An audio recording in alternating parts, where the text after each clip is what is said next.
Zamzor Production YouTube channel thlir tu te in zawa in chiboi kan book a cheu fakla siam tu pakhat chuan ralmuang hun reng hi omlo lalpa nen kan thlen mai zong alo tiang main kan khovel je thi zong buaina khovel ani taber mai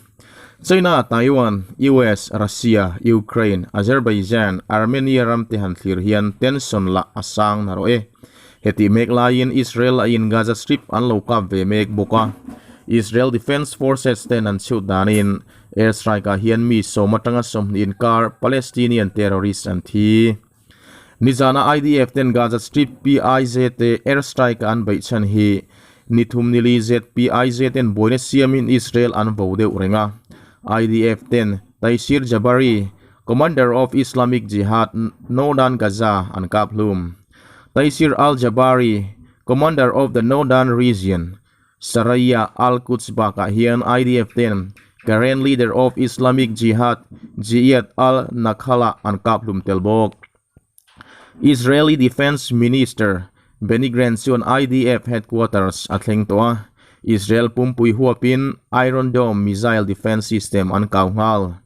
Telegram lama Gaza Health Ministry in mi pasari an thia thizinga hian kumngami atela mi somli an hliam to antithung Palestinian on Israel chu bongalin indo turin in pairau Tel Aviv kan bitumang anti khovel mundang in hoivele zok tiang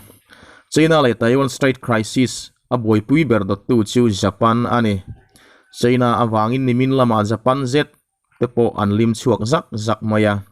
China deal awangin exclusive economic zone China missile panga atla nimin lama po China in drill naila in Chinese drone panhi ten Saksima Island Southern Okinawa Prefecture an batheng hei Japan lamin lo muin Japan Self-Defense Force fighter jet panhi anlim chuak mona heng China drone panhi reconnaissance drone le kamikaze drone te hian Pacific Ocean Saksima Island each China Seabul vela darkar khat velain latin an vasrutani Russian President Vladimir Putin and Turkish President Recep Tayyip Erdogan Sochi Friday mu main Kremlin spokesperson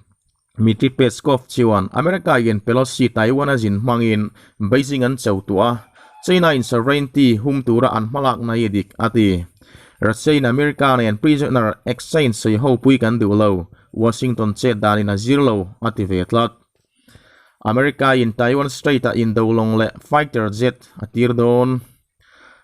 China Taiwan Strait crisis hi kanlakal pedon loklo ni na lang US aircraft carrier Ronald Reagan and strike group the Philippines Sea an patrolling na saa US jet in Taiwan sevela China chetla en thauluk lebok China Taiwan Strait crisis hi kanlakal pedon loklo ni na lang US aircraft carrier Ronald Reagan and strike group the Philippines Sea an patrolling na sa US jet in Taiwan chevela China chetla an en thauluk leboka The White House chuan Taiwan Strait a boina lian tham a chulo nan in dolong le jet thon atum tiapuang John Kirby spokesperson National Security Council chuan US policy international law le tuipui lam zalian zok theina United States chuan Taiwan Strait Air and Marine Navigation uluk zok kan naidon helai ram chevel kan thian le bik takin Japan tan ani ati White House official te chuan Pelosi in Taiwan at lawangin an huwa China che dan chu u chuak ati hlea US Defense Secretary Lloyd Austin chuan Ronald Reagan Carrier Strike Group te Taiwan veng pharenga umri turin acha John Kirby chuan America in China thilti hi kan thli renga siat na tlen hi kan tum anilo ma se Taiwan thlawang hi kumsom tam kan ho to free and open Indo-Pacific Western Pacific skies and international law ken koni theina nero kanin hongviau ati Taiwan Strait the Ba Sea Canal the East China Sea le the Pacific Ocean ten island of Taiwan an hual feka China's Eastern Theater Command te an chena sa lebok eng poni se kan khovel hian thatlam a in chiat lam apan zel zong ani himo